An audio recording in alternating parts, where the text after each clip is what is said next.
They carve a pipeline across his land without permission. They believed he would complain quietly and accept it. They did not know who they were dealing with. For 15 years, Elijah Wynn built a life that felt untouched by the chaos of the world. His Texas ranch sat on a stretch of land where the sky opened wide and the mornings carried dew on tall grass. Cedar posts lined the fields, cut and placed by his own hands. Horses grazed lazily near the creek, their tails swaying like pendulums in the calm sunrise. Chickens strutted past him every morning, pecking at the ground, their soft clucks mixing with the quiet rush of wind through live oaks. To Elijah, land was not something you owned. It was something you honored. It was the place his grandfather once dreamed of while working soil he did not legally have a right to. It was the proof that struggle had meaning. Every nail he hammered, every fence wire he stretched, carried the weight of generations who refused to quit. He trained horses, raised cattle, and ran a small youth program for teens trying to find their footing again. Some kids arrived angry or anxious. They left calmer, steadier, grounded by chores and open sky instead of screens and noise. Parents trusted Elijah because he spoke softly and meant every word.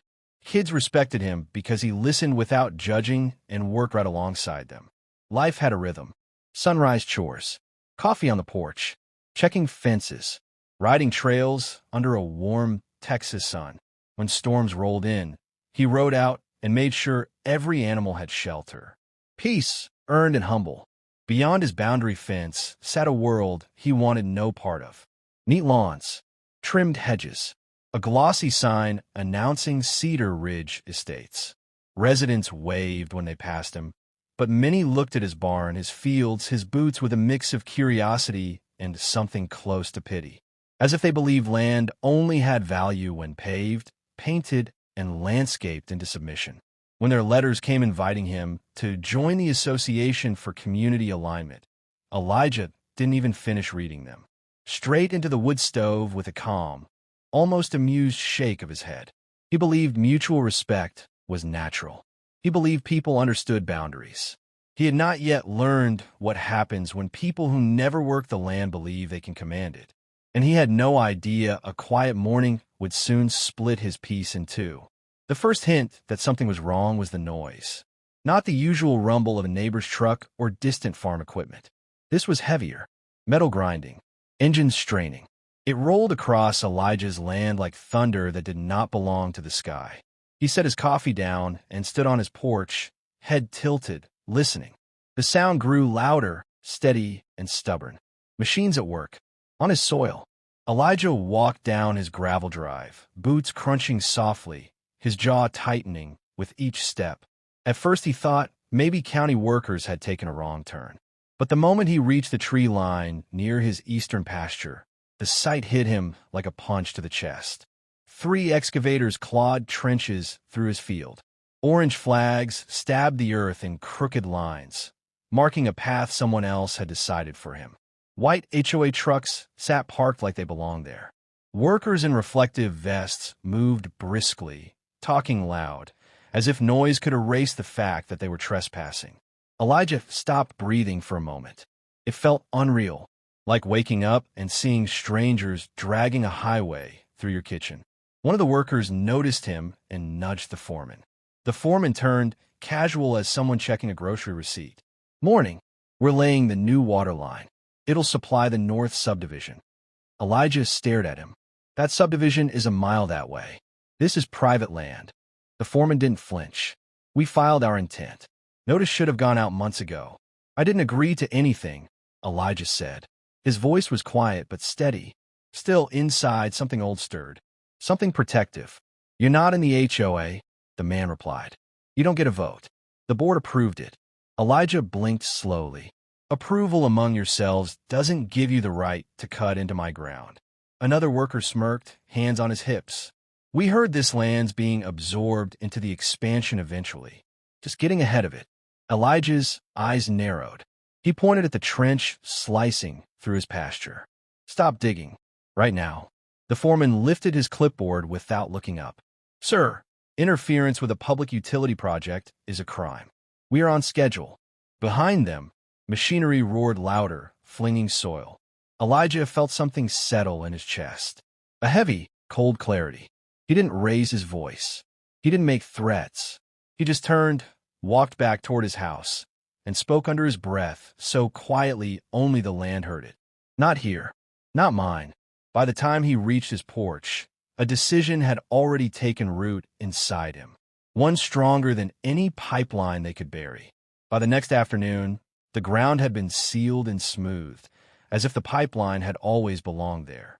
Fresh soil stretched in a straight scar across Elijah's pasture, running right down toward his creek.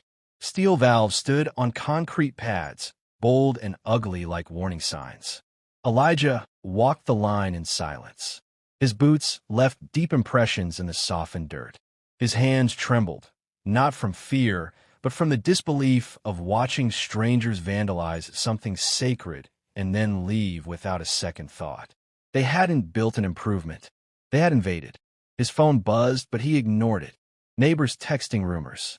One of the teens asking about chores. None of it mattered at that moment.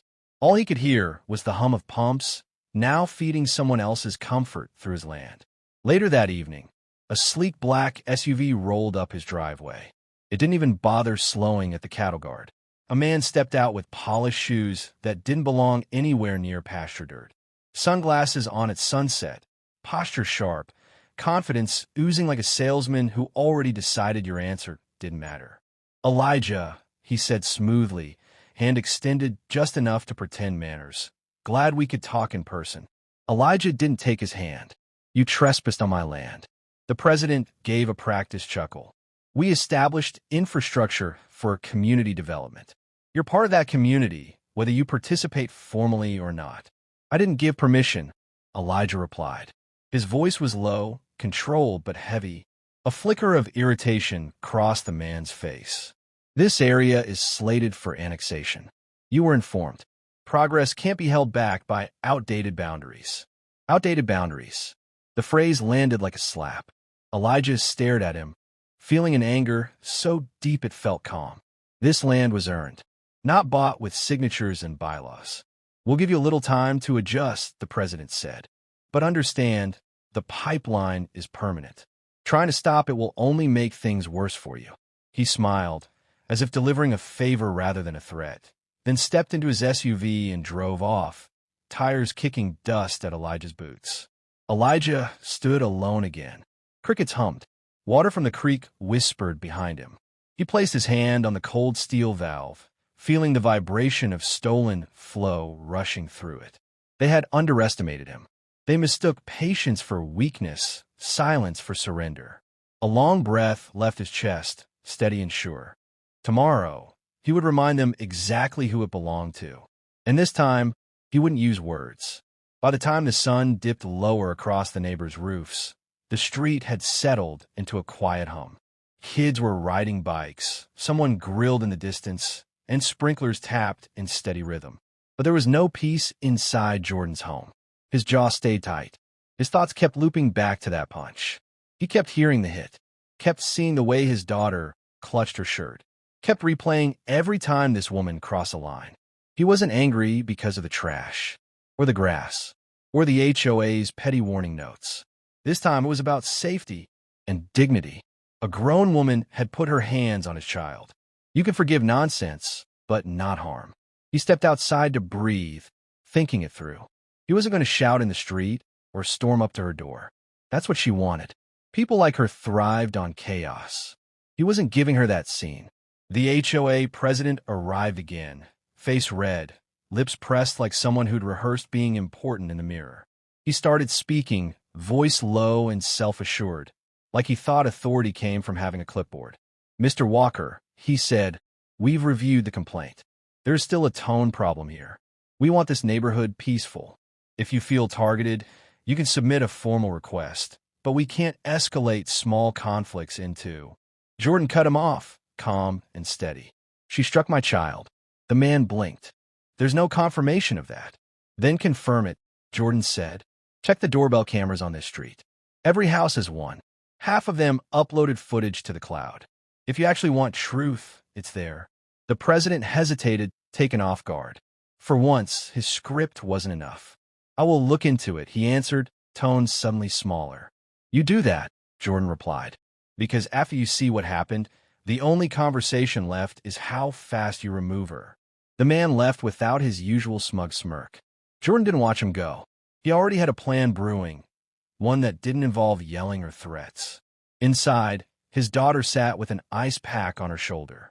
He knelt next to her again, gentle, like he was handling something precious. You okay? He asked. She nodded. Yeah, I'm not scared. She just didn't expect me to stand up. Pride hit him like a wave. She didn't just get hit. She stood her ground. You did good, he said quietly. And then he went to his desk. He opened his laptop and began collecting every camera angle, every witness message, every timestamp file. He wasn't chasing revenge. He was building truth. And truth hits harder than anything else. Morning arrived clear and quiet, but the neighborhood didn't feel calm. There was a tension in the air, the kind you get right before a verdict is read. Curtains moved. People pretended to water lawns just to stay outside. Word had spread overnight. Everyone knew something was coming. Jordan didn't pace. He didn't glare toward Karen's house. He sat with his daughter, eating breakfast like it was any other day. She looked lighter, like she finally felt seen. Sometimes justice starts with knowing someone fought for you. A knock echoed through the house. Firm. Official. Jordan opened the door to find the HOA president again, but this time he wasn't alone. Two other board members stood beside him. Their posture said they weren't here for another toned discussion. Mr. Walker, the president began, voice far more polite than before. We reviewed the footage from multiple homes. We also spoke with residents. What happened to your daughter is unacceptable. No excuses. No clipped tone. No smug authority. Just facts. Karen stood across the street, arms crossed, jaw tight, pretending she wasn't listening even though everyone knew she was. Her posture screamed denial, but the fear in her eyes gave her away. The president continued. Effective immediately, she is suspended from all HOA privileges and fined according to community conduct rules. The assault report is being forwarded to authorities. We expect her to attend a mandated hearing with the board and law enforcement. A ripple moved through the watching neighbors. Some nodded quietly. Others looked relieved. A few turned and walked inside, not wanting to be seen cheering, but happy inside all the same. Jordan didn't smile. This wasn't about celebration. It was about accountability. Good, he said simply.